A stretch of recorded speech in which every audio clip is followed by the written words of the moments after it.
चलिले गंगाया स्नान करे सँगही गौरा देई जास सँगही गौरा देई जास एक कोसे गइले शिवजी दुई कोसे गइले परे लगले बड़े बड़े बूंद परे लगले बड़े बड़े बूंद शिवाजी के भीजेला जाटा से जोड़ी गौरा सिरे ना परे बूंद गौरा सिरे ना परे बूंद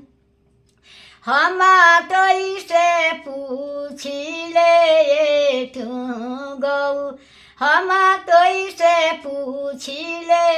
कवन कवन परब तू कैलू ए गौरा तोहरा सिरे ना परे बूंद तोहरा सिरे ना परे बूंद कार्तिक मास कार्तिक छठ कैनी अगहन कैनी एटावार अगहन कैनी एटावार सावा सेर सोनामा भगिन दान कैनी ओही सिरे ना परे बूंद सावा सेर सोनामा भगिन दान कैनी ओही